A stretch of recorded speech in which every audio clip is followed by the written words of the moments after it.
Sister Laila live, Sister Laila live, weekly for the show at the hour. Ask Sister Laila live, Sister Laila. Invite your friends and family, get cozy. Ask Sister Laila. Wassalat, wassalam Allah, wa rasulallah. I want to welcome everybody to the Call In and Ask Sister Laila live show. And yes, this is the show where as you can call in once a week and get your questions about Islam answered. And if I'm not able to answer a question, don't fret. I do have Sheikh Morsi Abu Atayib, Sheikh Abu Atayib, who is a scholar of this religion. And he's also my personal teacher. Oh, yeah. You guys want to know where all that understanding comes from about those hadiths? Oh, yeah. People can tell I'm Abu Atayib student, his best student. He'll tell you that. I'm his best. Alhamdulillah. Well, Sheikh Morsi, inshallah, is on standby, to help me if I need his help, which I probably will. I always do. And nobody knows it all anyway. And also, guys, we do have Sheikh Dr. Ibrahim Jamali, who likes to pop in from time to time to contribute, to that question and answering sequence here. And a lot of people may ask, how can I get my questions answered? Real simple. If you guys are on YouTube, if you're on Facebook, if you're on Twitter, if you're on DLive, if you're on Twitch, if you're on LinkedIn and Twitter, all you have to do on those 7 platforms is just type your question, and inshallah, I will be able to see it. Let me type here so we can get it started. Yeah, there you go. I can see it on Twitch, DLive, Facebook, LinkedIn, YouTube, and Twitter.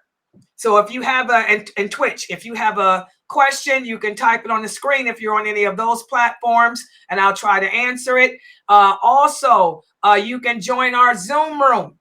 You can join our Zoom room, and let me put that up there. A lot of people like to ask what's the link to the Zoom room.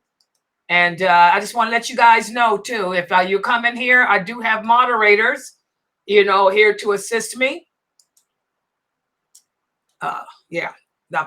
So you can join the Zoom room and get your question answered. I got a thing here for it. I'm trying to, boy, there's so many tickers on here. To join the Zoom room, click that. Yeah, that's the one that I'm supposed to be. Yeah, let me put that up here. Why come it doesn't work? Hi. Uh-oh. Try. Can you see it? Oh, that's the wrong one. I apologize. Okay, hold on. I'm clicking the wrong ticker thing. Okay, so that's up here. You can join the Zoom room at www.sunnahfollowers.net, and that will bring you into the Zoom room. And here it is. Yeah. So you can either go to www.sunnahfollowers.net. That'll bring you inside the Zoom room, and you can use the microphone. And by the way, if you join Zoom, don't try to private message me, because even though I'm looking in your direction, I can't see anything that's going on in Zoom. I have moderators there, but I'm streaming through a streaming program. So all I can see is the streaming program. So don't send me a private message. If you're going to go into the Zoom room, type your questions there for Sister Fame, and inshallah she'll answer. Or you can also use the call-in number. We do have our cell phones. They are open, 862-370-2838. That's the number to dial to get your questions answered. Okay, so any questions you have, just go ahead and type them on the screen, and inshallah, I'll try to answer them. And as you're typing the questions, preparing them for me to answer, a lot of our classes, I've been getting a lot of comments about the classes. Yeah, you guys see that lagging? Okay, inshallah, it'll, just ignore it. It'll get better. I know it's, we talked about how Allah has his allies. Shaitan has his allies too.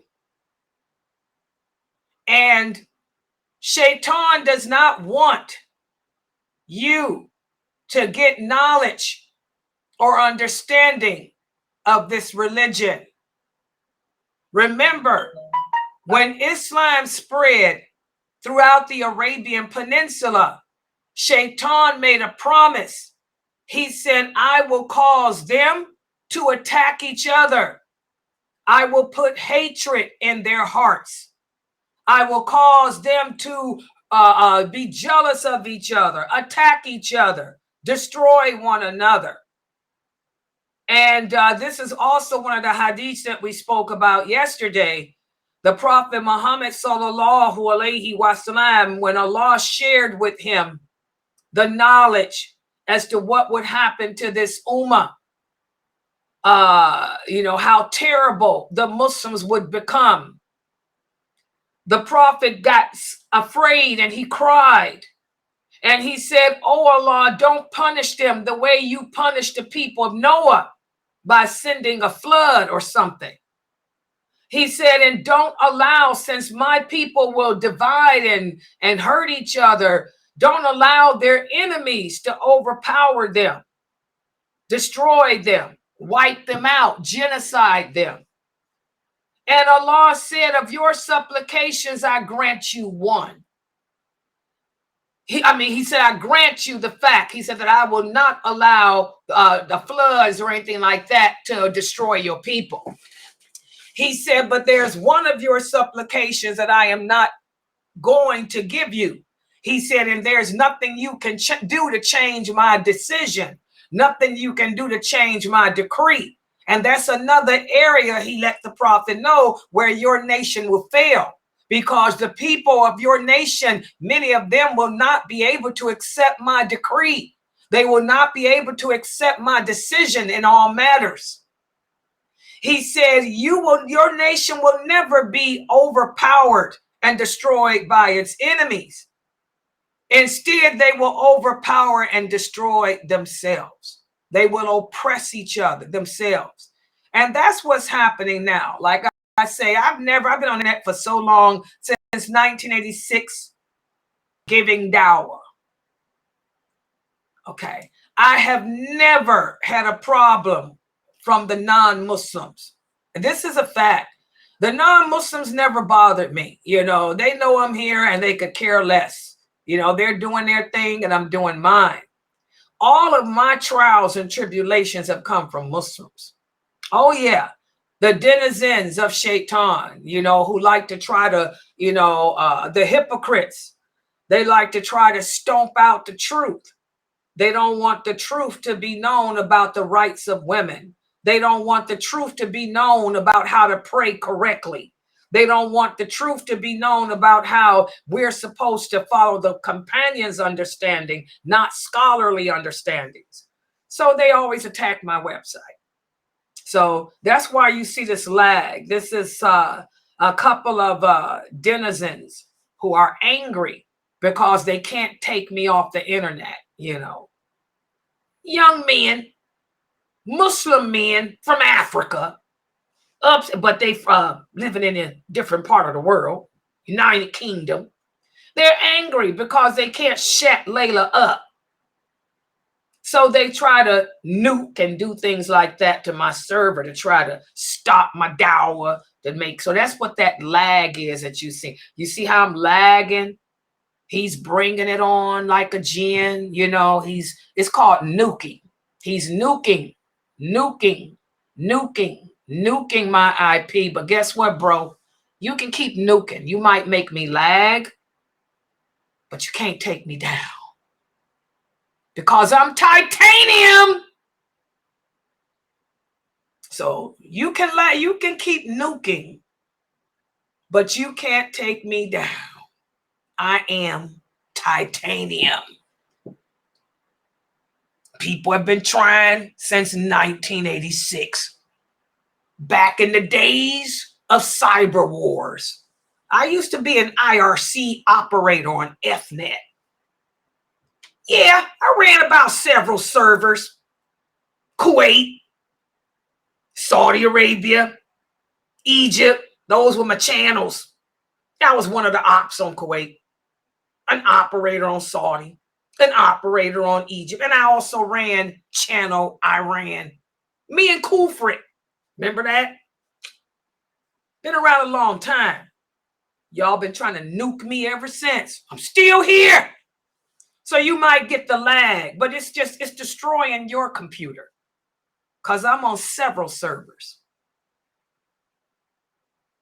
Titanium. All right. So any questions you guys got, just go ahead and type them on the screen and ignore the lag, because even though I might be slow moving, this voice cannot be shushed. I'm still here. All right. Okay. All right. So any questions that you guys have, you can start typing them on the screen, and inshallah, I'll try to answer them. And I have one question here from Sister Destiny. And by the way, welcome back, Sister Destiny. How you been? MashaAllah, sweetheart. It's good to see you again. You know, I got some good people. You know, we're not going to let the one bad Muslim brother who's got some issues, probably a Shari. I don't know what's going on with these sets and groups. You know, these are Shari's been coming here. I ain't got time for that. Well, like I said, I'll get slow in movement. But the voice is here. Okay. Sister Destiny. Oh, do I have any operators here to read her question? I forgot y'all like that. I'm sorry. Yeah. Okay. Before her, someone asked earlier, he said, is it highly recommended to fast on the day of Arafat tomorrow? No. Like I told you guys, the only highly recommended stuff is the Ramadan. Ramadan is the only fast we have to do. But like Sheikh Saul was talking about, any voluntary deeds we do are great. And let's talk about that for a second. You know, Ramadan, the last 10 nights of Ramadan, those are the best nights of the year. Okay? Well, for Dhul Hijjah, as Sheikh Saud explained yesterday, these first 10 days of Dhul Hijjah are the best days of the year. So you get more rewards during the days of Dhul Hijjah, these 10 days. And you get more rewards during those last 10 nights of Ramadan. So if you fast the day of Arafat, you're going to get multiplied. Allah is going to multiply your reward and forgive you of your sins up to 700 times. But that's any good deed you do tomorrow. You know, a lot of us can't fast. Like me, I can't fast. I'm sorry, I'm too old for that. I'm just going to be real. The days are done. Laila was fasting since she was 7 years old. Oh, yeah, I've been fasting a long time. Well, now I'm too old to fast. I fast during Ramadan, and that's enough for me. I don't do no more voluntary fast the whole year. I don't. But what I do is this. I talk. What's my gift Allah gave me? Understanding of the religion and my tongue. So I talk. I give dawah. I'm getting a lot of blessings, inshallah, for these 10 days of doing all this dawah. And I usually beef my dawah up like I've been doing with these videos and stuff. So any good deeds you do are multiplied during these 10 days of Dhul Hijjah. If you can fast Arafat, go ahead. But if you can't because of medical reasons or anything, maybe you just can't, then Allah is not going to punish you, but do other good deeds. You can say, like Sheikh Assad talked about yesterday, say La ilaha illallah, Muhammadur Rasulullah. That's one of the best deeds. Say Subhana Allahi wa bihamdihi. Allah loves for you to say Subhana Allahi wa bihamdihi, because that's just praising him in the best way. So no, you don't have to fast, you know, but there's other good deeds you can do. Saying Allahu Akbar, Subhana Allahi wa bihamdihi, helping your parents, cleaning up your house, taking the garbage out. Just tighten up on your good deeds. But if you can fast, yes, do so. because it brings about a lot of rewards and forgiveness of sins. But if you can't, don't worry about it. Any good deeds, all good deeds you do during these 10 days are multiplied and bring about reward. You understand? And Allah knows best. The thing that I try to teach my students here, I try to teach my students, don't think that worship is limited to prayer and fasting. A lot of my students come from Sufi backgrounds. And I can tell because a lot of emphasis is put on praying and fasting. The Prophet Muhammad sallallahu alaihi wasallam said all good deeds are actions of charity. It's not just limited to fasting and praying. Helping your brothers and sisters in Islam. A kind word, a smile. These are all actions of charity. There's one sister here in our website. I got 3 people here. When I first logged on today, I wasn't feeling too good because this website is extremely stressful for me. Extremely stressful because I'm running it by myself, basically. You know, I got my moderators and people to help, but I'm doing all the other work, you know, the videos and all of that, plus donations. Oh my God, we are a nonprofit organization. And it takes over $2,000 a month to run this website, especially since I keep having to get more programs in here, you know, to make videos and to run SEOs. I do my own SEO and everything because I hired somebody to do it and he didn't do nothing. He ripped me off. So I got to do it myself. So I'm stressed out and I know that we don't have any money. So I came in here feeling so bad and I was just talking to the sisters in Zoom. I'm like, I don't know what else we can do to get donations. This is just the 14th of the month. This is still the beginning of the month. And the Zoom ain't came out, all these other expenses. I said, what are we going to do? We ain't got but $30 in our account. Well, 2 brothers and a sister, they saw how stressed out I was about this website. So they sent in some donations. And their simple donations, they took some stress off of me. What did the Prophet say? That's a good deed. The Prophet sallallahu alaihi wasallam said, anyone who relieves the distress of another Muslim in this world, Allah will relieve stresses for you in this world and the hereafter. That's a good deed.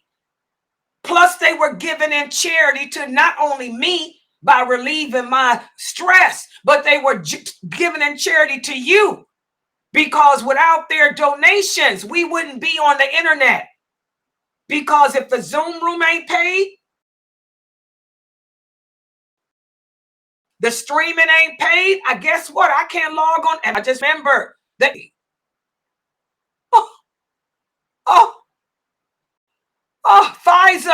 FAME.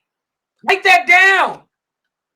Yeah, with the business, the internet. By the way, we got a business account. I can't afford to pay that. I've been paying it, but I can't pay. The business account is $150 a month. Oh yeah. Y'all see that I'm not lagging now, right? Pay attention. FAME, y'all see I'm not lagging? Yeah, you're not. This is why I have to have a business account, because when these hackers, these Muslim hackers, the Asharis, want to take me out, he was nuking me, nuking my IP. Y'all see, it ain't working because I got a business account that gives protection against that. This is $150 a month for this internet. It allows me to not only give live classes, to stream, but it also allows me to upload at the same time. Why do y'all think my sound is perfect? My sound is perfect because I got the best and the fastest internet connection you can get. But it ain't free. It's $150 a month through Spectra. Y'all know Spectra's a ripoff, but it's the best in America. The fastest. I haven't paid that. So that's another $150 we need, May. Write that down. That's coming out. Otherwise, I won't be able to log on. Y'all might be waiting for me to join. Laila ain't got no internet because I have to have it to keep these hackers from trying to nuke me off. Y'all see I'm still here. That's because I'm running 3 VPRN protection servers. Pay for that. Nothing is free anymore on the internet, guys. So, so that's an example. Any good deed, anything that you do to help another person is a good deed. It's not just limited to fasting. Don't think that fast, just because you fast, that's it. Or prayer. No. Help your Muslim brothers and sisters in Islam. And Allah knows best. I'm sorry for that. Yeah, but I forgot about that. We might be cut off. The internet might be cut off. That was due on the 1st. And that's not auto. I have to pay that. And I didn't. It's the 14th. I'm 14 days late. Fresno, 14 days late. Girl, I might be shut down tomorrow. Asharis. Not from your nuking. From the internet not getting paid. Okay. All right. Next question. SubhanAllah. I forgot about that. Remind me, Fahmy. Okay, I wrote it down. God. And the next question is, I have not yet made up all my Ramadan fast. Is fasting the voluntary fast, such as the day of the Arafat, be valid? No. And I want all you sisters and brothers to remember that. Allah does not reward us for voluntary deeds if you are not doing the obligations. It just makes sense. Why should Allah reward you for doing something that you ain't got to do? You don't have to ever fast except Ramadan. That's why I told you. And by the way, Arafat, fasting on Arafat does not bring more reward than Ramadan. What's the reward of fasting the day of Arafat? Can anybody remember? Sheikh Saud taught you guys that yesterday. What's the reward of fasting the day of Arafat? Anybody remember? The reward for fasting Arafat is your sins from this year and last year are forgiven. That's it. What's the reward of fasting Ramadan, the whole month of Ramadan? Can anybody remember? All your past sins forgiven. All your past sins. Every sin you ever committed is forgiven. So y'all see that? Ramadan, fasting the month of Ramadan brings much more reward than one day of Arafat. And Ashari, a day of Ashuri. I'm going to share that with y'all. The companions stopped fasting that completely. That hadith about fasting the day of Ashura was canceled out.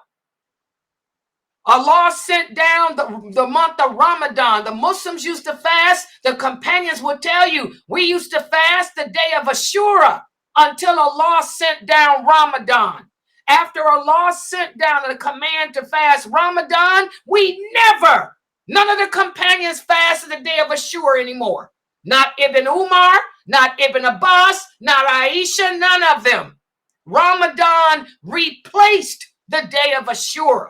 So this is how Shaitan whips us. Because we don't know the hadiths. We do not understand the religion properly. So we end up neglecting our obligations. And we put emphasis on voluntary deeds that we don't even have to do. And this is how we're going to end up bankrupt on the day of judgment. You'll stand there before Allah with all these voluntary deeds, and he'll take them and throw them in the garbage because you didn't pray the obligatory prayers. You didn't fast the month of Ramadan. Does everybody understand? So you sisters have to make up your days of Ramadan. Don't be concerned about fasting on Arafat or Ashura. Like I told you guys, I don't even fast Ashur anymore because I follow the sunnah of those companions. I don't fast Ashur at all. Ashur was replaced with Ramadan. That's right there in all the authentic hadiths. We got to learn those hadiths, man. Yeah. So make up your Ramadan, sister. Forget about Arafat. Yeah, forget about it. Yeah. You're getting more blessings. Ramadan is forgiveness of all your past sins, not just 1 year and not just 2 years. It's all your sins. It's more rewarding. Okay, next question. Alhamdulillah. And thanks for asking that, Destiny. May Allah bless you, sweetie. Yeah. The next question is, how should one act and think when it comes to making dua, like being hopeful that Allah will accept and having moments where you feel that Allah hasn't accepted? Okay, the moments of doubt. The Prophet sallallahu alaihi wasallam said doubt comes from shaitan, your personal jinn. Just like your personal jinn wants you to put emphasis on doing deeds that you don't have to do, and he wants you to neglect the deeds that you have to do, he also attacks us with doubt. He'll make you think that Allah is not going to accept. That's why the Prophet sallallahu alaihi wasallam said, in order to be a believer, three characteristics must exist in your heart. You have to have love for Allah, you have to have fear of his punishment, and you have to have hope that he will accept. If you are lacking any one of those three ingredients, you are not a Muslim, to be honest. You're not a Muslim. That's why the person who commits suicide is a kafir and will be doing it over and over and over in hell and will never, ever, ever be forgiven because he gave up hope. We can never lose hope. To be a Muslim, you have to have love for Allah. This is what makes a Muslim. A Muslim, you have to have love for Allah. You have to fear his punishment and have hope of his mercy. So your personal jinn is going to try to get you to lose hope. Our jinn usually attacks us with the hope part. So he'll whisper to you and say, Allah doesn't care about your supplications. Allah ain't going to give you what you want. So just forget about it. Give in to your desires because Allah is too busy for you. You're nobody. He's not going to listen to you. That's your personal jinn putting doubt in you. And that's why the Prophet sallallahu alaihi wasallam said, when this happens, when you find yourself losing hope, do the opposite. He said, do the opposite of what your jinn is trying to get you to do. Instead of stopping the dua, keep making it. Do the opposite. He wants you to think Allah doesn't care. Tell yourself Allah does care and keep making that dua. You never stop until it happens. And if it doesn't happen in this world, the Prophet sallallahu alaihi wasallam said that means it'll happen in the hereafter. So for example, you sisters keep making dua asking Allah to bless you with a righteous man. Don't sit there and say, oh, I'm still single. It's been 30 years. Keep making that dua. If you don't get a husband in this world, that means Allah got a righteous man waiting for you in paradise. Maybe it's a prophet. Maybe it's Jesus. Maybe it's the Prophet Muhammad sallallahu alaihi wasallam, or maybe it's a companion. Maybe it's Ibn Abbas. Maybe Umar got his eye on you. Maybe Abu Bakr got his eye on you. So never stop making dua. We keep making dua until it happens. If it doesn't happen here, that means it'll happen in the hereafter, inshallah. And Allah knows best. Yeah. Okay. Yes. Just, yeah. Any other questions? Go ahead. Okay, this next question is anonymous. Can a Muslim man be a stay-at-home dad while the wife works full-time if the couple agreed on that?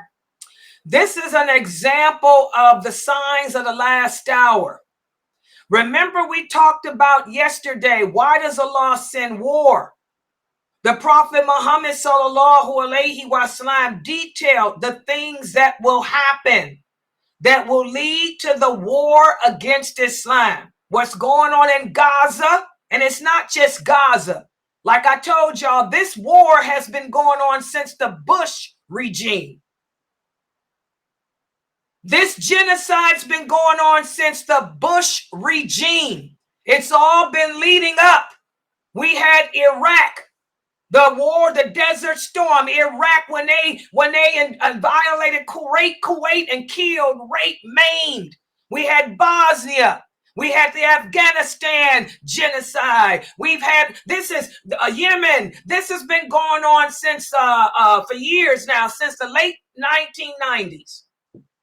It's been, and it never stopped in Africa.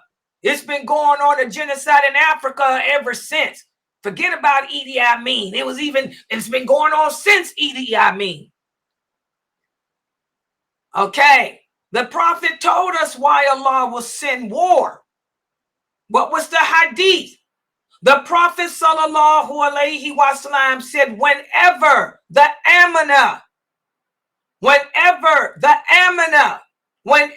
the trust between us and Allah has been violated, and we will violate it, expect many wars.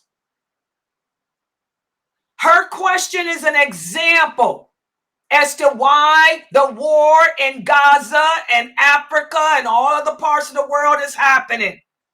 It came from Allah, not from the Zionists. The Zionists don't have that power. As Allah says, if all your enemies were to gather together to destroy you, they wouldn't be able to lift a finger unless I allow it. And if all the Muslims were to gather together to stop the war, they wouldn't be able to lift a finger unless I allow it. Allah sent this war to cleanse the earth because we have become a corrupt people. We have violated the amanah, the trust of Allah. What do I mean? For example, Allah sent down the laws. He sent down the rules. Allah says that men, I created men. This is Allah speaking. It's in the Quran.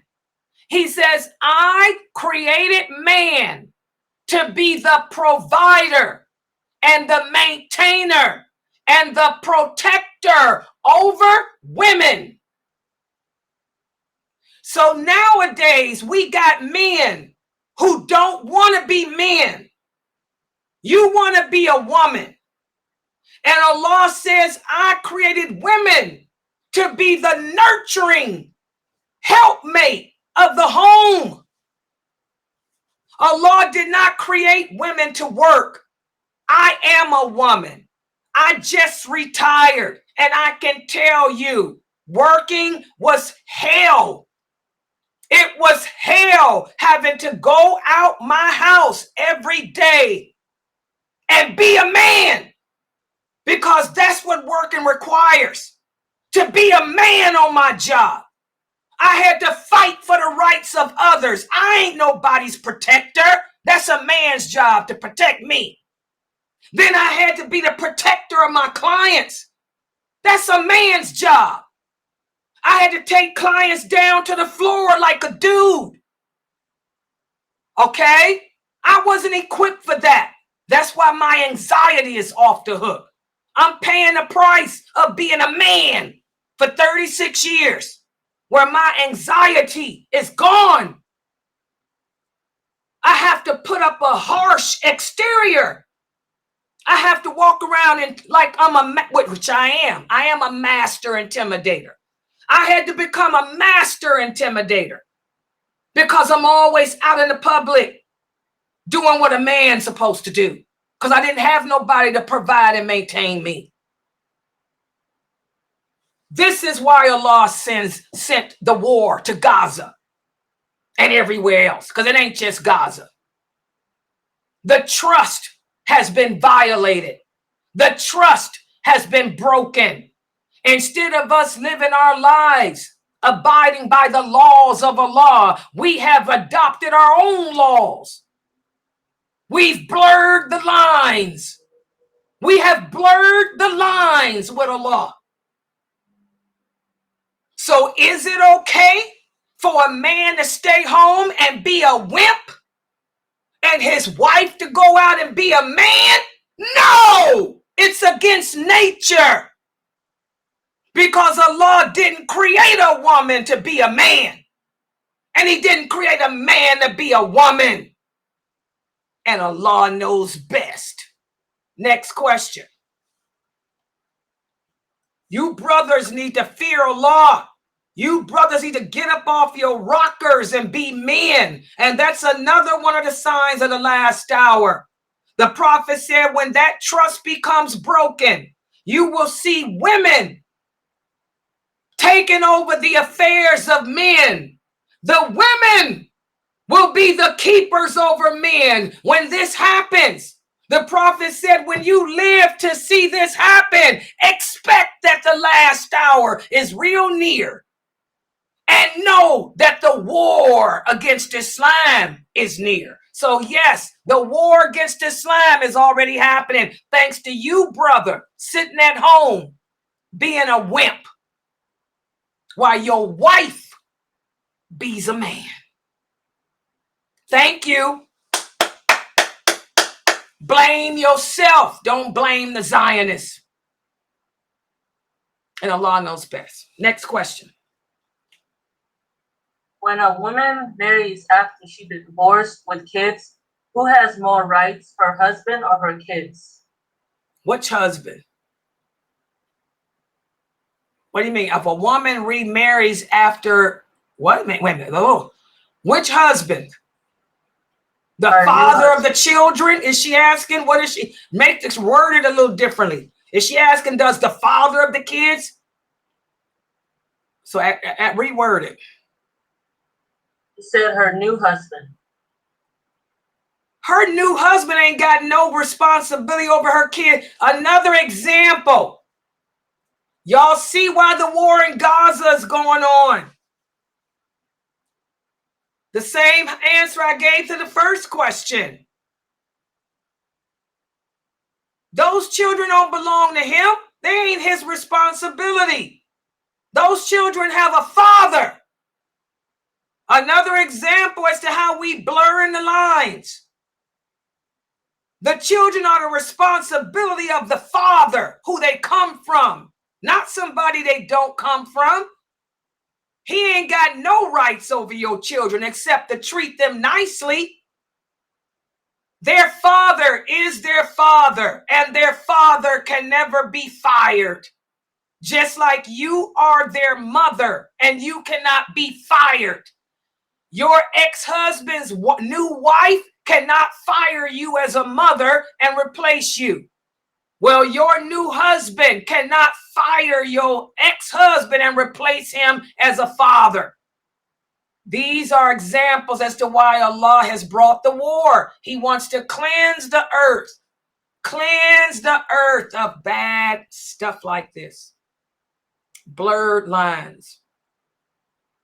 Your husband that you have is not your children's father. So he ain't got no rights over them except to treat them with kindness like the Prophet Muhammad treated all his stepchildren. And Allah knows best. Okay, she was asking a different question. She said that she was going to reword it. No, she meant as a mom, who gets more rights, the husband or her children? Okay, what is she talking about? Her new husband, old husband? Because now that's a totally different question. Tell her what husband she talking about. Because it's answers. Is she talking about the father? Tell her don't use the word husband. If she's talking about children, use the word mother and father. If he's not their father, then he don't say husband. Say a man who ain't their father. Because when we talking about children, we talking about the mother and their father, not a husband. So tell her to reword it the correct way. See, Laila, I'm a legal investigator. I read between the lines, and I'm very, very keen on words because I know how women play games because I'm a woman too. We're very manipulative. We can outsmart Shaitan if we want to. We can play the word game. Tell her if she's asking about the children's parents, ask about father and mother. Don't put husband in it. Because the answer is going to be the same no matter whether you married to him or not. And while she gets her question better, move on to the next one. Brothers out there, you got to be careful with women. Y'all better learn how to read between the lines like Laila doing. Women. All right. Okay, the next question is, if you don't fast the month of dhul Hijjah, but you still do good deeds, will your deeds still be multiplied 700 times or more? Yeah, I just answered that. Dhul Hijjah, good deeds are not just limited to fasting. A smile is a good deed. A kind word is good deeds. Teaching Islam is good deeds. Helping to cook dinner, cooking dinner, taking out the trash, taking a shower, taking a bath, combing your hair. Any good deed that you do during those 10 days is multiplied up to 700 times. Good deeds are not just fasting and praying. Okay, and Allah knows best. So anything good that you do, Allah can reward you anywhere from 1 to 700 times. Okay, and Allah knows best. You got it? So anything good you do, brushing your teeth. Yep, brushing your teeth. That's a good deed. Combing your hair, wearing your hijab, combing your beard. Those are all good deeds. Yes, and you get rewarded up to 700 times.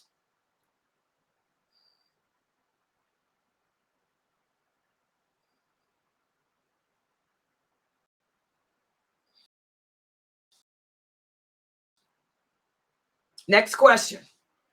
The next question is this hadith authentic? What does the hadith mean? Hakim asked the Prophet, ﷺ, the Messenger of Allah, a man comes to me and wants me to sell him something which is not in my possession. Should I buy it for him from the market? He replied, you do not sell what you do not possess. What does that mean? Okay, first of all, whenever you guys want to know if a hadith is authentic, it's not the wording. You look at the source. What's the source of the hadith? Is it from Imam Bukhari? Is it from Imam Muslim? Is it from Tirmidhi? Is it from Dawood? Is it a Muwatta hadith? Is it a Jami hadith? Is it a Hassan hadith? And all that. Okay, so I want to let that be known. Always look at the source. But I can answer this question because this is a very well-known hadith, and the source of this hadith is Sahih Bukhari, Sahih Muslim. It's also in Tirmidhi, and it's also in Muwatta. Yep, memorized all the hadiths by heart. That's my thing, hadith. Okay? And yes, it's authentic. It means how can you sell something that you don't have? For example, I tell you, Sister Sarah, I'm going to order some hijabs. I'm going to order 10 hijabs from Canada, and they're going to be black and red in color. And I'm going to sell them to you for $10 a piece. Give me the $10 now. We can't do that because anything can happen. Maybe something might happen and I never get those hijabs, but I done took your money. So this is called being just and fair. We don't sell anything that's not in my possession. I can't tell you I'll sell you my car, and I ain't even got a car. Wait till you get it in your possession and then sell it. And that's the same with zakat. That's why you don't pay zakat on something unless it's been in your possession for a year. So that's what it means. Don't go around selling stuff that you don't have.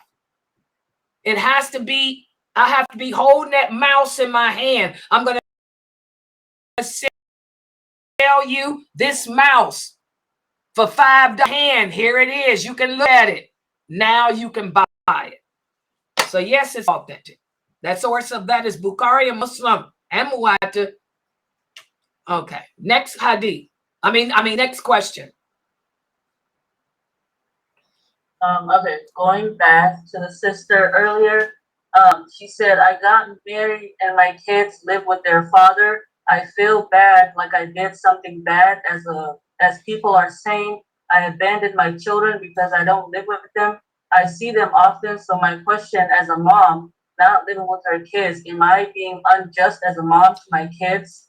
First of all, how old are your children?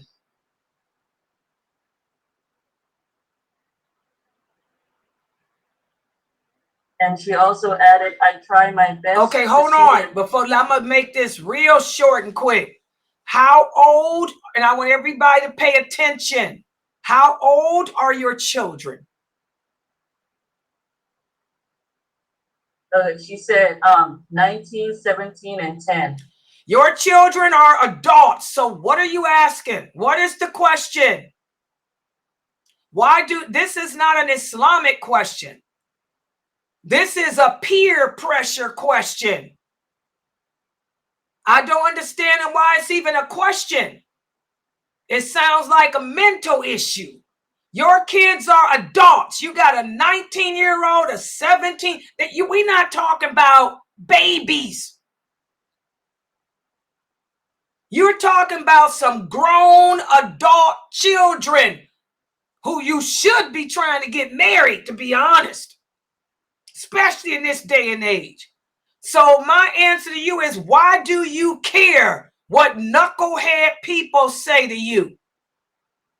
Your only concern should be what Allah says. There's nothing in Islam that says because you are not living at home with your grown kids, you've abandoned them. That sounds like America and the Western world at its worst. So why do you care what people say? You did your job. You raised your kids. They grown. So what is the problem? How did you abandon them? They're not nursing off of you. What is the weaning period of a baby? The weaning period of a baby is 2 years old. Your kids are way over 2 years old. So how have you abandoned them? Your children are adults. You taught them how to walk. You taught them how to talk. You taught them how to use the bathroom. You fed them. You cared for them when they couldn't care for themselves. Now they are grown. So what more do you think you're supposed to be at home doing for them? If anything, they should be doing for you now because they're grown. They're adults. This is called idiocy. And this is another example of that hadith. The trust. You fulfilled your trust to your children. What more is there left to do? There's nothing else you can do for them. You can't breastfeed them. You can't go in there and bathe them. You can't change their clothes for them. You cannot walk them to the school. So what trust have you not fulfilled? We have to start thinking like Muslims instead of thinking like Kafirs. We have to stop blurring the lines. We have to stop trying to be half Muslim and half Kafir. The Kafir lifestyle is not ours. We have to learn to distance ourselves from their beliefs, their lifestyle. What more do your children need from you? They're adults. You're going to go home and breastfeed them, change their diaper, give them a bath. They old enough to cook for themselves. What you going to do? They should be cooking for you. Sister, work on your deen, and Allah knows best. Learn what your role is as a woman. Learn what the children's role is as children, although your children ain't children no more. They adults. And keep it moving. Okay, is that clear? We ain't talking about no babies. We talking about grown women and men who need to be married. And when it comes to marriage, whose responsibility is that? That's their father's responsibility, not yours. You did your job. What else they want from you? It's time to grow up.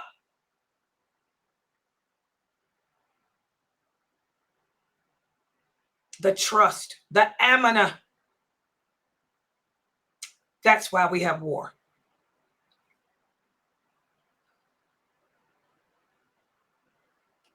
Yeah. Yeah, they should be taking care of her. What you mean? She ain't got no babies no more. What they gonna do? Nurse her? They want her bosom, her breast? What is this? I don't get it. Yes. Next question.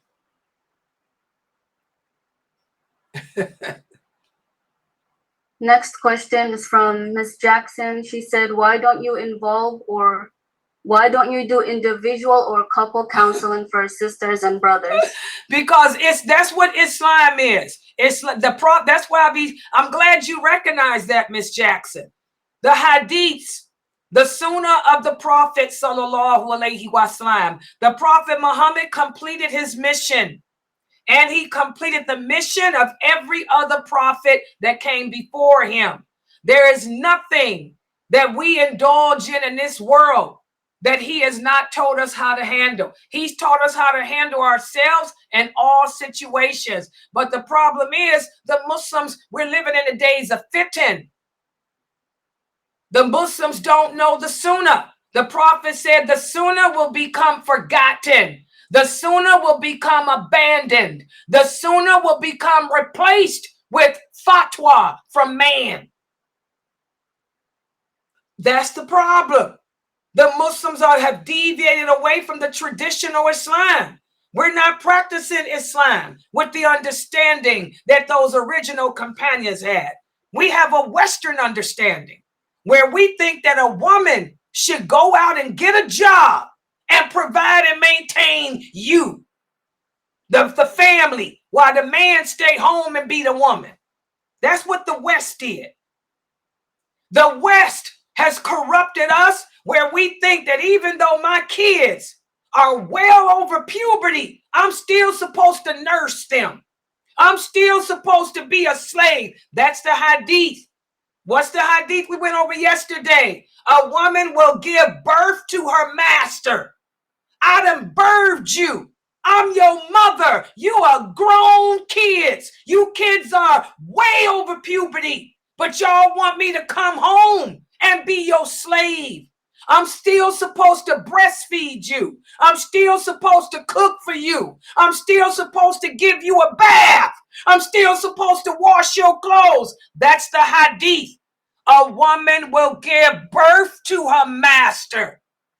The question to Sister just asked, do y'all see all these signs of the last hour? That's when the prophet said, when you live to see all this happening, know that Allah will send war to us. It ain't the Zionist fault. It's your fault for not learning your religion, Muslims. It's your fault because you don't know your role as a woman. It's your fault because you don't want to be a man. It's your fault that the war is here and it ain't going nowhere. It's going to get worse because everything is blurred. we're away from the Hadiths.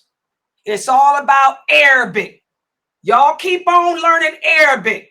It ain't gonna save you, because Arabic is just a language. You got to learn this religion. And the religion is not Arabic. The religion is those Hadiths. Like the Prophet said, you will never understand the Quran until you learn those Hadiths. The Hadiths are the explanation. Women don't know when to hold and fold as a mother. Men don't know how to be a man because they don't know the Hadiths. But they can sing Alif Ba Ta Ta Jim Ha. We can do that. That's it. Yeah. Okay. Yeah. Next question. Exactly, sister. When you pray the Jumma prayer, do you pray dhur as well? No, and this is probably a new shahada. The Jumma prayer is the dhur prayer, but it's only done 2 rakats if you praying it at the mosque behind the imam. That's the dhur prayer. The imam is leading you in the dhur prayer, but the dhur prayer, because he's leading you, and that's our special day, is only 2 rakats. But it has to be behind him at the mosque. If it's not behind him at the mosque, then you pray the 4 rakats. The dhur prayer is the Jumma prayer. That's Jumma prayer. That's why I tell y'all, learn the meaning of these Arabic words. Jumma means congregation. The congregational prayer. We congregate to pray dhur. We congregate at the mosque to pray dhur on Fridays. And because we're all congregating at the mosque, and this is our special day, then it's only going to be 2 rakats on that day at that time. Y'all understand? So that is the dhur prayer, and Allah knows best. I hope she understands. Whoever it is, I hope they understand the answer. That is the dhur prayer. Yes, it was clear. Okay.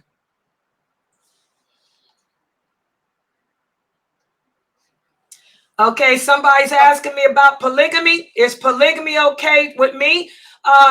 One thing about being a Muslim that I want all of you to understand, we don't pick and choose what parts of this religion to accept.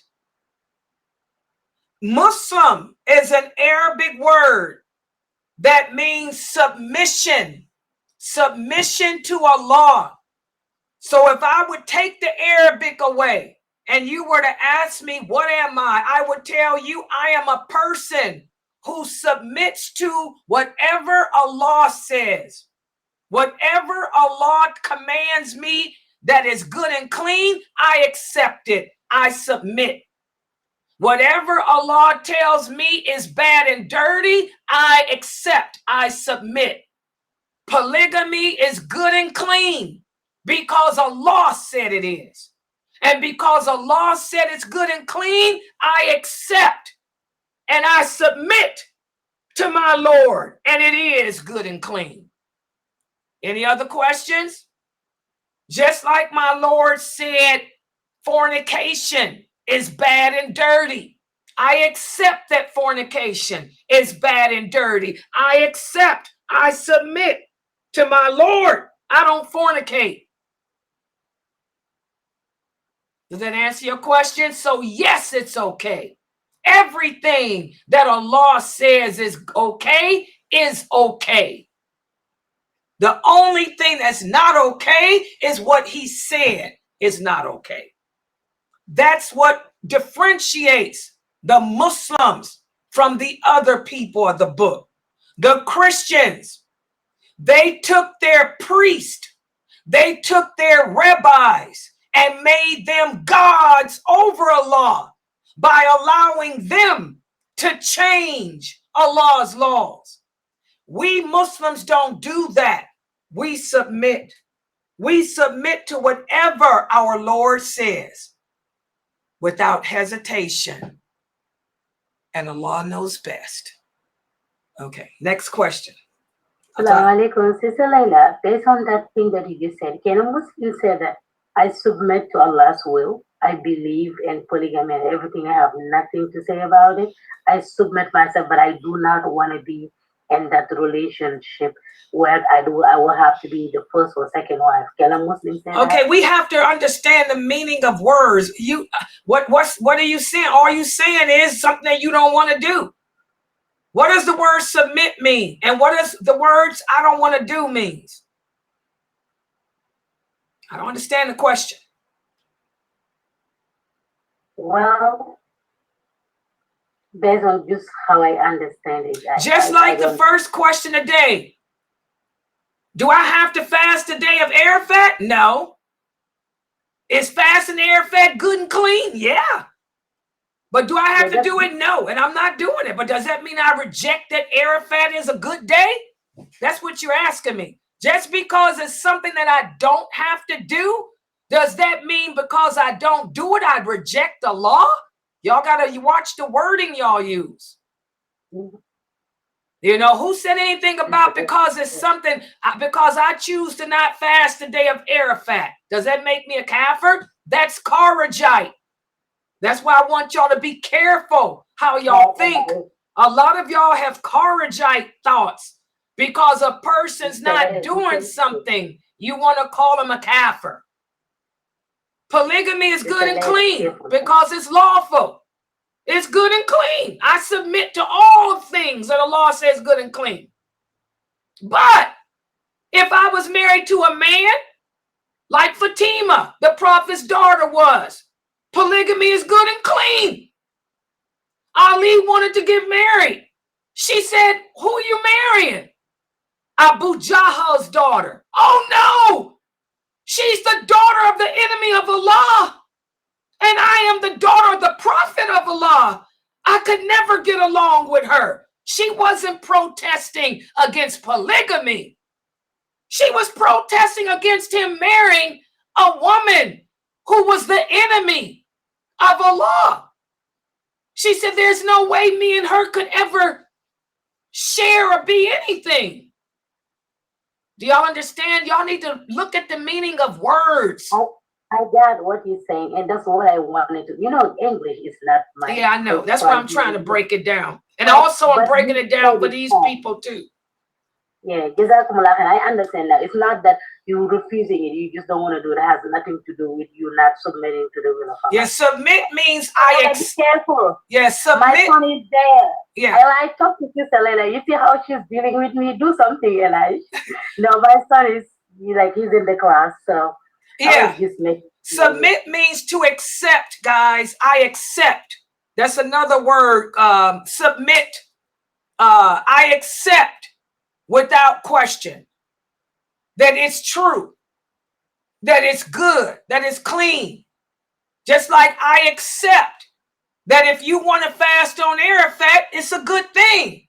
But I'm not fasting on Arafat because I don't feel like doing it. And it's not something that I have to do. I'm not rejecting it, but it's not an obligation. And the same thing with polygamy. Nowhere does the law say that a woman has to practice polygamy.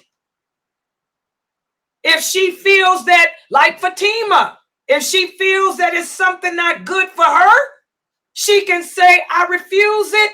You know, I believe in it. It's good and clean, but it's just not for me.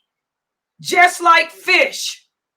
Fish is good and clean, but I don't like fish. I like lamb chops. I like meat. Don't give me no fish to eat. I mean, it's good and clean. It's just that it ain't for me.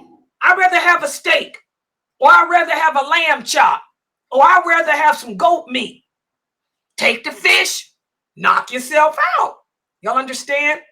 So we have to know the difference, guys, between submittance and, saying that it's just not for me. We have the hadith where the prophet sallallahu alayhi wasallam was with Khalid bin Walid and a few other companions. And they visited a tribe, and the tribe offered them some food. And a part of the meal was a lizard. Khalid bin Walid ate the lizard. He enjoyed it. But he looked and saw that the Prophet hadn't touched it. So Khalid bin Walid stopped eating. He said, "Oh, Prophet of Allah, I noticed you have not tasted the lizard. Is it haram? Is it bad?" The Prophet said, "No, it's lawful. It's just that I choose to not eat it because it's not part of my culture." He said, "I've never had lizard before, so I don't want to eat it, but it's good and clean." So that's the same, when it comes to the voluntary things, guys, when it comes to the things that we don't have to do, because I don't do it, does not mean that I reject it. It just means that I am exercising the concession that Allah has given me. Does everybody understand? Did I break that down? Is that clearer for him, Sister Omi Barrel? Yeah, that's a concession from Allah. You're not rejecting it. Yes, it's I understand. Jazakumullah khairan. Very clear. Okay, alhamdulillah. And by the way, I prefer polygamy. Me, I like it. I ain't no one woman man. No one man woman. I got dawah to do. I ain't got time to cook, clean, all that stuff, have no babies. That ain't my life. I'm a daya. I'm committed to Allah. So I prefer to be the third or fourth wife. Oh yeah. Make me number 4 or number 3. Let them other women take care of all that stuff, making babies and cooking, cleaning, washing. I'm on the internet. I got a stream, man. Yes, polygamy is good and clean. I believe in it really well. I ain't gonna get married unless it is polygamy. By the way, you understand, brothers? I'm into polygamy. If you ain't got 2 or 3, don't call me. I ain't got time for you. Hello. It's good and clean. Okay. Next question. The next question is, I go to an executive board masjid and no imam. Is my prayer accepted when I pray behind a no imam? Okay, Brother Abdullah, who's leading you in prayer? When you go to the mosque, what's going on? You just know who's leading you in prayer.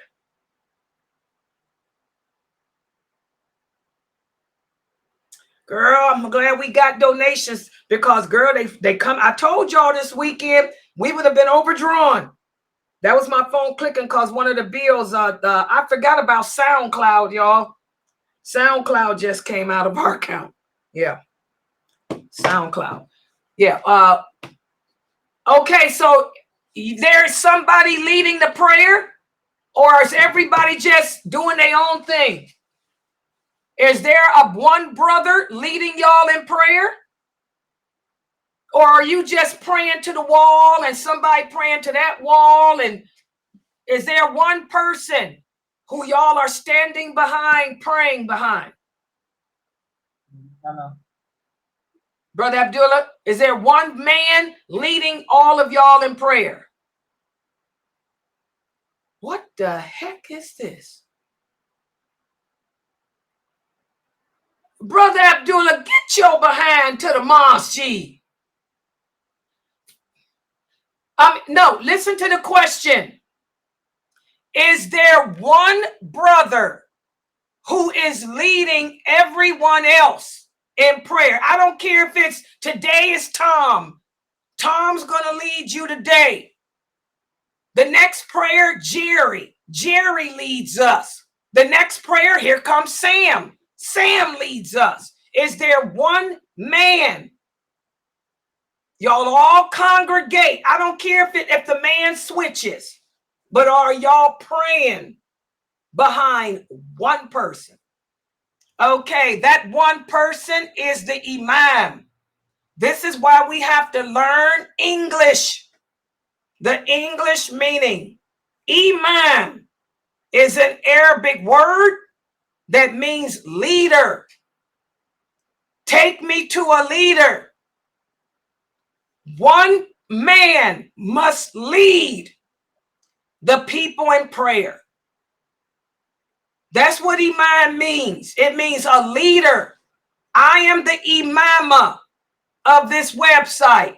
What does that mean? In English, I am the leader of this website.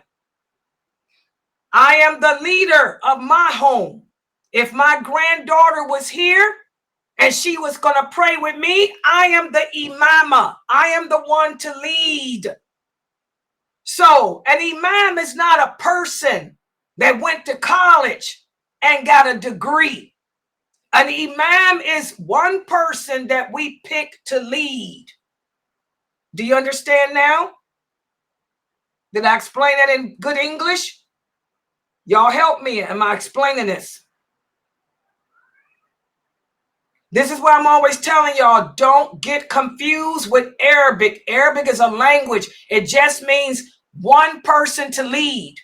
Imam does not mean scholar. An imam is not a scholar. An imam is not an ulama. An imam is not nobody of authority. He's just a leader that's leading you in prayer for right now. Do you understand? Does it make sense, Brother Abdullah? Let me know. And yes, because you have a brother leading you in prayer, yes, you're getting the reward.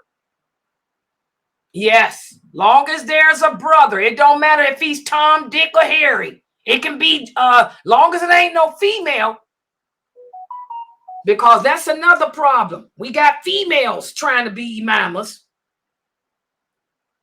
Yeah, it don't matter who the man is, as long as it's a man. They might have you be the imam one day.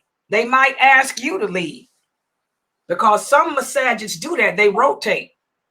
You got to go over there. No. Yeah. Okay. So is your question answered? Yeah. Long as they got a brother leading y'all, y'all good to go. Yeah. And you getting the full reward. Yes. Alhamdulillah. Okay. Next question. Yeah. Next question. Go ahead. And then Brother BK, he said, just a side note, I do not have a PayPal account. Can you send me a link where I can pay by Visa, debit card, and in pounds sterling?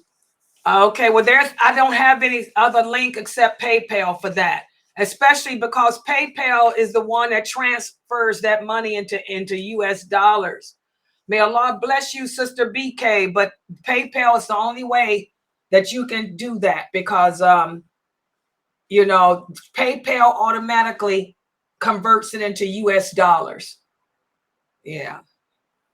Yeah. PayPal is the only one that does that, I think. Yeah. May Allah bless you, sweetheart. May Allah bless you. Yeah. Yeah. Next question. Go ahead. Yeah.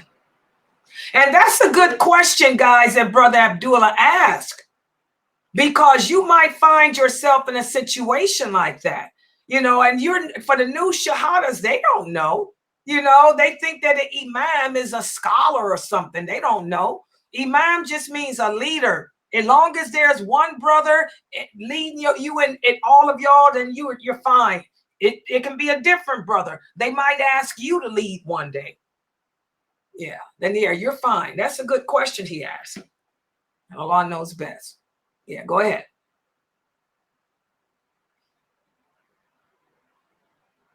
The next question is, can we Muslims celebrate holidays like Juneteenth? This is a good question too. And again, it goes back to the meaning of the Shahada. For my new Muslims, they need to understand.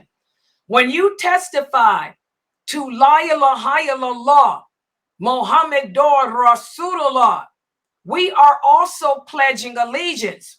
You know how here in America, they make you pledge allegiance to a flag. If you ain't no Muslims, we don't do that. Well, when we say La ilaha illallah, when you convert to Islam and you declare La ilaha illallah, Muhammadur Rasulullah, you are pledging You are pledging that your allegiance is to Allah, it's to the Prophet Muhammad and the religion of Islam. And you're also pledging that you will disassociate from anything, any other way of life other than the religion of Islam. Juneteenth is not a part of Islam. That's part of the Black slave days. That's part of America's history. When the America decided to liberate the Black slaves, that has nothing to do with Islam. So we disassociate from that. Okay?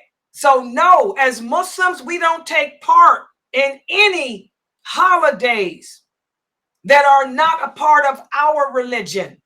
Because when you took Shahada, when you said La ilaha illallah, Muhammadur Rasulullah, you pledged that any other cultures, any other traditions that are not a part of Islam, you will not take part in.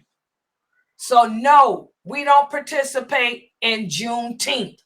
Just like we don't participate in Mother's Day. We don't participate in birthdays. We don't participate in Thanksgiving or any of that because it's not our culture.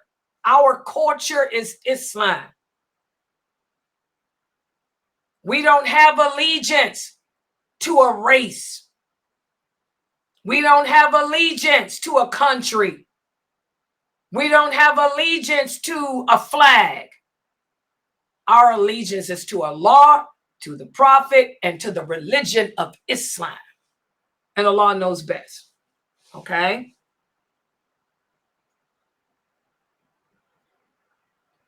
The next question is, Eid is on Sunday. Is it okay I stay home, but I make a cake and celebrate at home with the kids? Or is it a certain way to celebrate Eids? Okay, the Eid prayer is also not an obligation.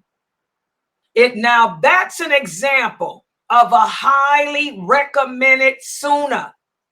It's a highly recommended sunnah. But is praying the Eid prayer an obligation? No. But it's something that I would recommend that you do, especially with your children. I would highly recommend that you allow your children to go to the Eid so they can celebrate with the other Muslim children, because this is our culture. We only have 2 holidays. We only have 2 holidays out the year. If you don't want to go, that's fine. But I would highly recommend that you let the children go so they can partake of the festivities of this beautiful day of ours. Okay? But no, it's not an obligation.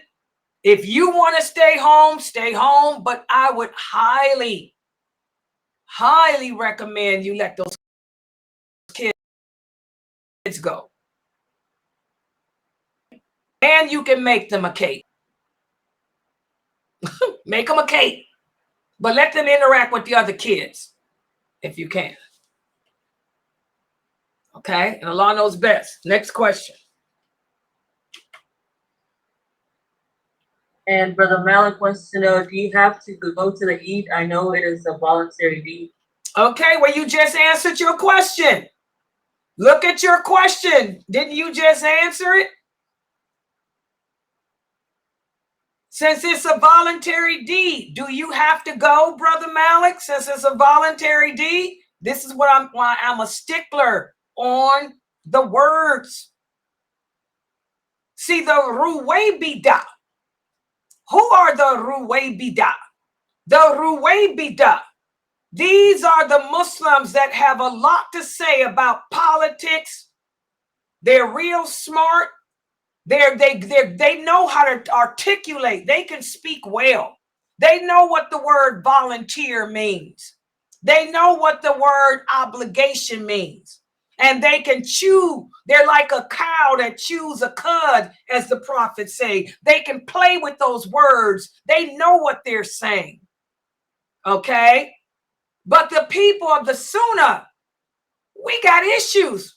We don't understand Anglo. We don't know the difference between voluntary and obligatory. These are all signs of the last hour. Yeah, so if it's a voluntary deed, do I have to do it, guys? Who can answer that question? If something is voluntary, do I have to do it?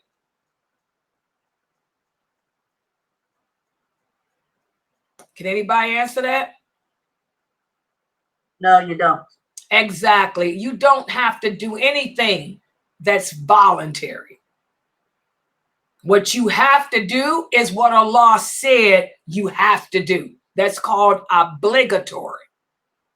They're opposites. Look up the meaning of obligatory and the meaning of voluntary. They're opposites. Yeah. Yeah. But if you people can go to the Eid prayer, try to go. I don't go. I don't go because for 36 years, I worked third shift and I wasn't able to go. And now I'm not going because every time I go to the mosque, it's fitna. And I ain't got time for no fitna. I'll be on the internet streaming. I'm always streaming the Eid prayers to people. So I'll probably be streaming somebody's Eid prayer. Yeah. Any other questions? How do you deal with a narcissistic father in a respectful manner? I don't know. That's a broad. You just have to be gentle. Just learn how to ignore. You don't want to be disrespectful. So just learn how to, and that's a hard thing. You have to just learn to ignore and know your limits. Try not to transgress the limits of Allah. It's hard to deal with any parent, narcissistic or not. You know, make dua, asking Allah to bless you with patience, you know, to allow you patience and the ability to control your tongue. That's what I do. Because me and my mother, we argue all the time, and I just hate that. And I'm always asking Allah to make it easier for me to deal with my mother, because it's just always like this. You know, just keep making dua and just try to be more mindful. Try to be more mindful and be patient with them. That's the best I can say, because that's something that I'm struggling with. That's one of the problems in my life, dealing with my family, my mother. It's just always this. SubhanAllah.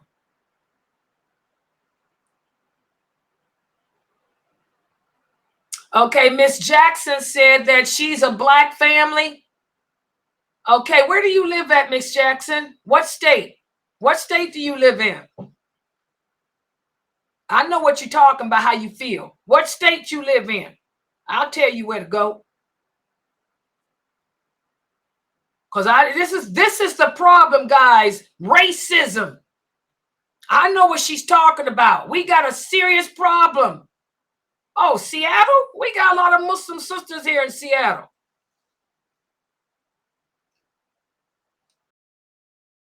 What you can't find a black?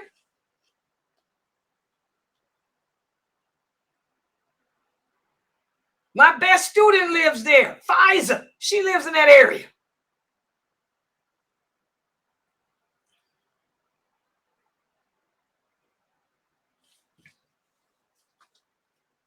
They'll accept you. Pfizer, you know anything about racism there? Which mosque is it, Miss Jackson? Give me the name of the mosque. Let me look it up. What's the mosque near you? I can tell you. Give me the name of the mosque. I'll tell you if it's racist. I told y'all how to tell. Give me the name of the mosque near you. I'm ready to look it up now.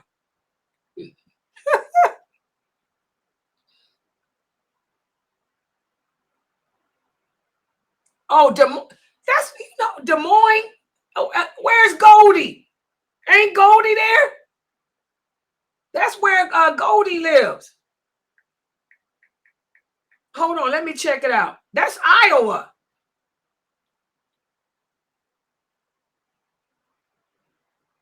Des Moines, Iowa?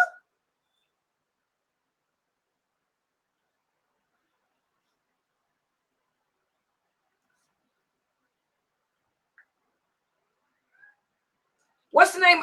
Miss Jackson, give me the name of the mosque. Don't tell me the area. Just type the name of the mosque and I'll look it up. I can tell you. Okay, just type the mosque name.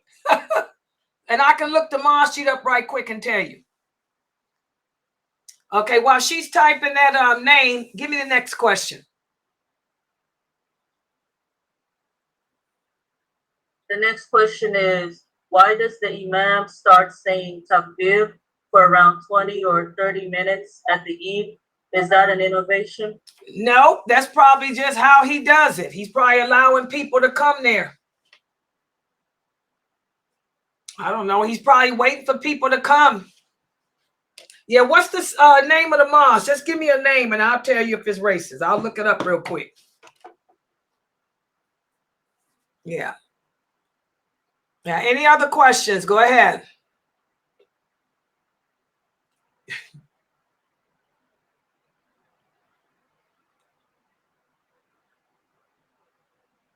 Oh, that's the name of it? Okay, let me look it up. See who the imam is. Okay, hold on. Let me check it out. I never even heard of that mosque. Let me check it out, though.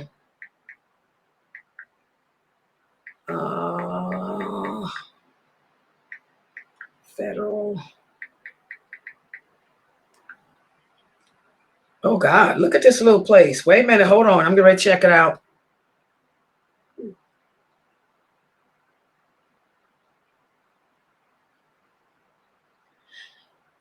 Well, not racist because they got a black man doing the khutbah.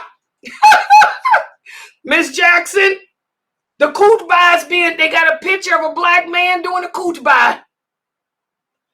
And black people in the audience. Oh, there's 3 or 4 blacks there. Look like they from Africa, too. You should be good. Oh, I think I know who this is, too. Hold on, guys. Let me check this bro out. I think I know this dude. Yeah, they're not racist. They got black people there. Go to that mosque. You might like it because it's a small Islamic center. Go to this one, ICFW. Oh, and he's Egyptian. Oh, yeah, you'll be fine there.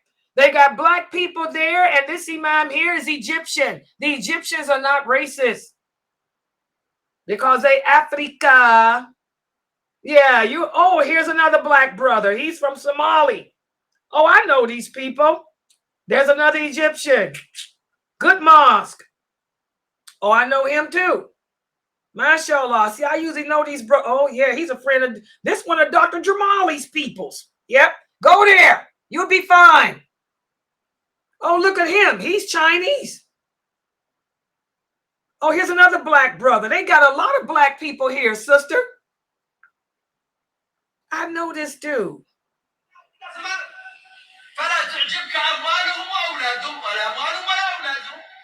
first thing is that do not be impressed by someone else's life. Leave. Girl, you might like that mosque. They got a lot of black imams there. This brother's from Africa. I know him. He's and the other guys are Egyptians. I know him too. This one here wanted to marry me. Hello. This one here wanted to marry me. Hello. You'll be fine there. I had to tell that one no. Oh, yeah. They're not racist. Yeah, they know my website, too.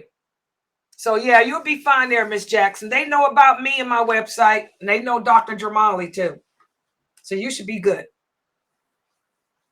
Yeah. Next question. The next question is, why? Say it. Huh? We couldn't hear you? Oh. Can you hear me now? Yeah. Okay, the question is, do I have to name my child an Arabic name, or can I choose whatever name I like? No, there's nothing in Islam that says you have to have an Arabic name. I keep telling you guys, Arabic is a religion. I mean, it's not a religion. It's a language. It's language. It's not a religion. Arabic is just another language. All beautiful names belong to Allah. The angels of the throne, they glorify. There's one hadith. Some of the scholars say it's authentic. Some of the scholars say it's not. I support the view that it is authentic. There's the angels of the throne. They glorify Allah in every language known to man and languages not known to man. So no, there's nothing in Islam that says you got to speak Arabic or be an Arab to be of virtue or to be of paradise. Okay, and Allah knows best. Yes, next question.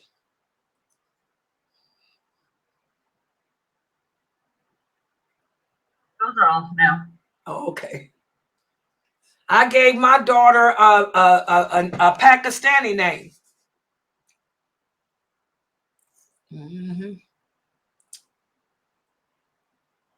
Yeah. Arabic. Yeah, this sister here is typing that they told her that. Yeah, a lot of people, and there's no hadith that says that. There is no hadith that says that Arabic is the language of paradise. No. All language comes from Allah. He's the one that decreed it. The people who say that, like I told you guys, a lot of people call themselves Muslims, but they don't believe in the qadr of Allah. Those are the pagans. Those are the fire worshipers of our nation. Okay? Allah is the one that decreed for you to be whatever race you are, whatever color you are, to speak whatever language you speak. That's all Allah's plan, not yours. And Allah doesn't make mistakes, and Allah doesn't forget. So none of that stuff about Arabic, is true. It's just racism. That's just another example as to how the amana has been violated. We're back to that tribalism and racism and all the other isms that separates us, that brings about the anger of Allah. Yeah. Any other questions? Yeah, Sister Miss Jackson, make sure you go for the Eid prayer, because I believe you're going to like that community. Yes, it has Black people in it, and I think that they'll welcome you, and I think you're going to like the lectures. The imams, they give good khutbahs there. These are Egyptians and Africans. They got some Somalis there. They got some everything there. I think you'll like it. Yeah.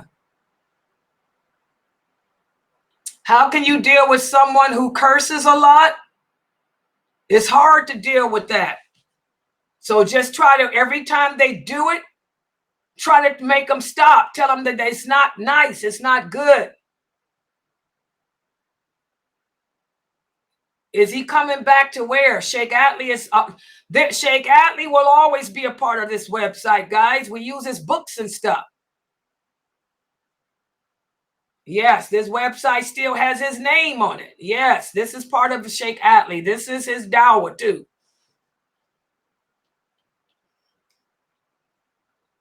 He's not gone. He just doesn't lecture on here. He doesn't need to. We're using all his books. I'm teaching his books. No, there's no need for him to, because I'm teaching. I'm a better teacher of his books. I'm teaching his books. Sister Laila, sister, I have a question. Yes, go ahead. So she said that she's been listening to you for over the past couple months now, and she used to be well, I'm assuming that she's practicing her deen now. I'm assuming that's what she's saying. Okay. And then she said that she's listening to your classes and everything, and she's trying to follow and do the correct thing of learning, but her and her husband is clashing on teaching the kids. She's teaching her kids what she's learning, and then he's teaching something else. What advice can you give her? The only advice I can tell her is these are the signs of the times, because I don't know what her husband's teaching, but unfortunately, most people do not follow the Sunnah. Again, like the Prophet said, the true Islam, traditional Islam, will become forgotten and abandoned. So I don't know what her husband's teaching, but very few people teach the true Sunnah.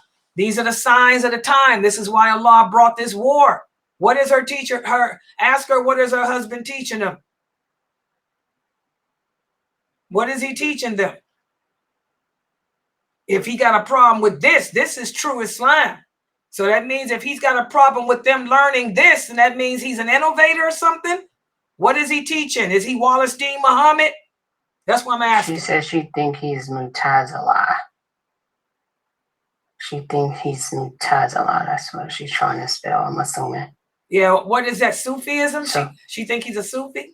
What's he teach? Like, tell her what in particular. Shiite? Oh, Shiite. Oh, girl, Shiite. If he's a Shiite, she can't be married to him. What is he teaching? Tell her she got to be specific.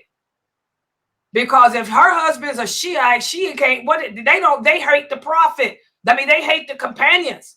Is she married to a man that slanders Aisha, radiallahu anha? If she's married to a man like that, she needs to get out of that marriage because he's not a Muslim. The Shiites do not believe in the Sunnah of the companions or none of that. They don't even believe in Bukhari and Muslim, none of that. So if she's married to a Shiite, she got a big problem. Her marriage needs to be dissolved immediately because he's going to teach her children to hate Abu Bakr. He's going to teach her children to hate Umar.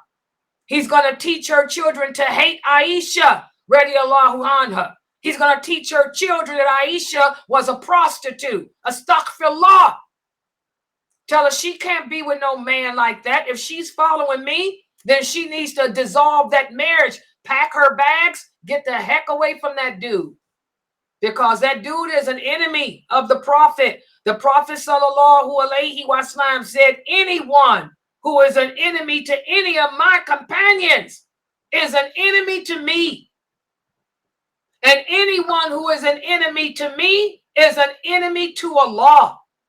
So she needs to get out of that. My advice to her is pack her bags and get the heck away from that renegade because he's not even a Muslim. He doesn't believe it. She's saying he's not an enemy to the companions. It's just some of his teachings is misconsuming. Okay, now she's changing everything. See, when we talk about leaving your man, this is what I'm talking about with you women. This is why a lot of these brothers don't like dealing with the women. They'll tell y'all to go put a bag on your face, wear black, and stay home and shut up. Because y'all, soon as I tell y'all ask me questions that you don't want to hear the answer to. And when I give you the answer that you need to get out of that relationship, now you're going to change it and say, oh, he's not a Shiite. Oh, he's teaching okay. The total opposite of what you just said 5 seconds ago. We women, that's why the Prophet said there'll be more of us in hell than men. Our stubbornness, our arrogance, and our inability to accept the truth and do what we supposed to do. So either your husband is a renegade or he ain't. How did he go from being a Shiite now to a nice dude? What happened? What's he teaching? What is he teaching that is not correct? She said, see, I'm another woman. Women, She said she don't know the difference between a Shiite and a Sufi. But she's saying that the classes when she's saying that when she's listening and she's trying to teach what she's learning from you, he's the opposite. But what is he doing that's opposite? Because the opposite of me is Shiite. Tell her she can't fool another woman. You can't fool another woman. The opposite of what I teach is Shiite. I teach love for the Prophet and his companions. The opposite of what I teach is hatred towards them. Do she want to get more specific and start telling us what he teaching? Can't trick another woman. We got to let the men go. You got to know when to hold and know when to fold, sister. That's your test from Allah.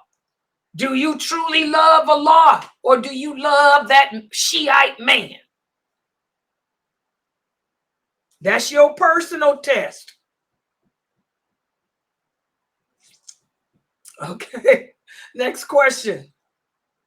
May Allah help her.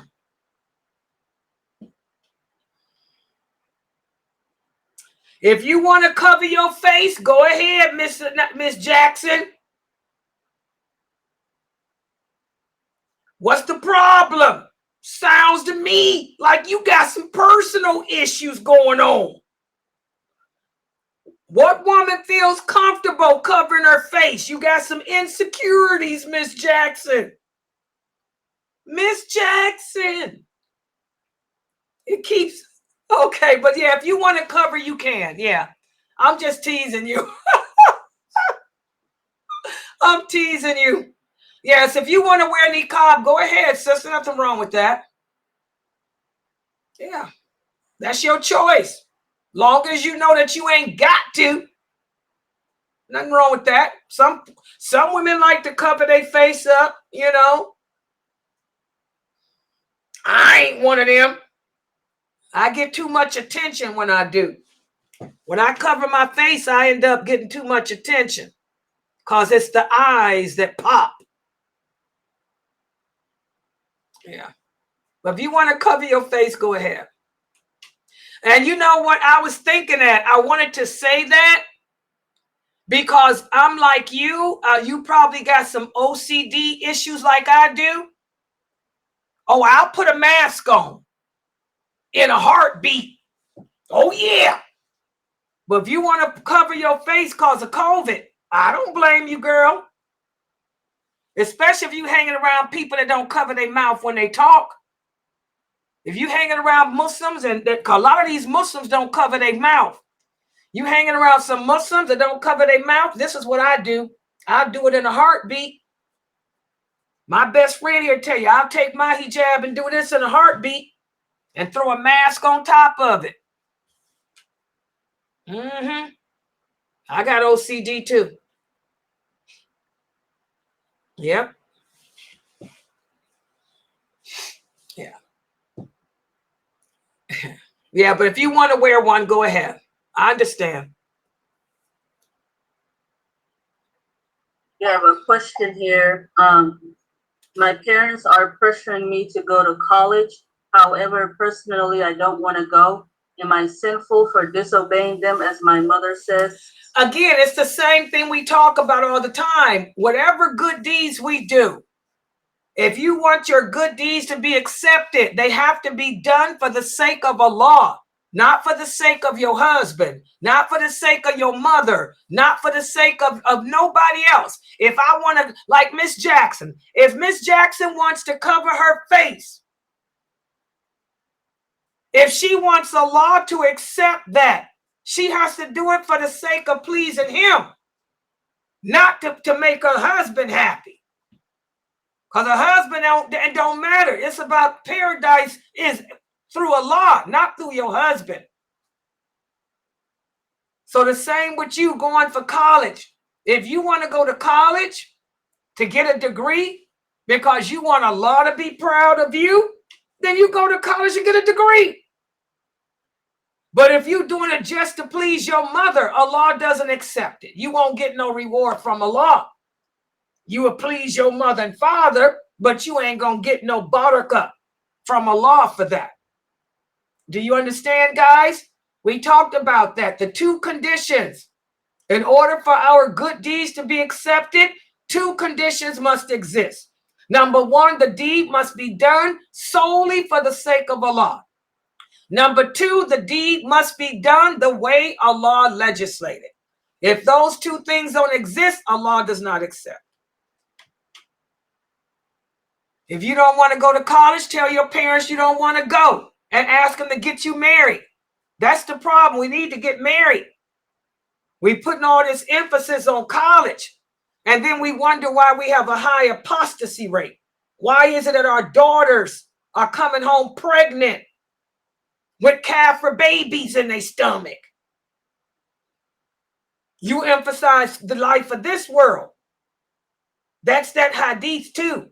You know, the trust, whenever the amana, the trust is violated. Y'all see why I don't cover my face? Look at all the people that came in here when I put this on. That's why Laila don't cover her face. Sheikh Atlee will tell you that. That's why Laila don't cover her face. As soon as I did that, look at all the brothers that came in here. That's why I tell y'all, Allah knows better than man. And the prophet's wives didn't cover their faces like that either, because the eyes are the keys to the soul. They wore hoods that came down to cover their eyes, where all you could see was this, not the eyes. All right. Arabic eyes. There's no eyes like the Arabic eyes. All right. Next question. That's the last question. There's one more. Okay, go ahead. And this one is anonymous as well. A sister wants to know, I'm renting right now, but I want to buy a house. So when something happens to me, my children have a house to stay in. Where do I go for the process so I won't end up paying interest? There is no way out of that. Everything is interest. And this is another one of the signs of the last hour. That's still that hadith. We will sell Islam for the life of this world. Why does Allah send war? Allah says whenever we violate the amana, his trust, interest, that's a major sin in Islam. Your love for your children is more than your love for Allah. So you will do the worst sin possible, which is interest, just to leave your children something behind. Astaghfirullah, sister. Your children don't need no house from you. You better find your way. The best gift you can give your kids is Allah. Teach your children about Allah. That's the gift. Because as long as your children have Allah, then they will always have a home in this world. And they will have a home in the hereafter. Don't sell your children and your soul for the life of this world, for a stinking house that can fall down, get blown up, get infested with termites. And you might get sick of looking at it. That's why I never bought a house. I like to move. Life changes. I get sick of looking at it. I want something different. I want to go flyer. A house ain't all that it's cracked out to be. Give your children Allah. And Allah knows best. Next question.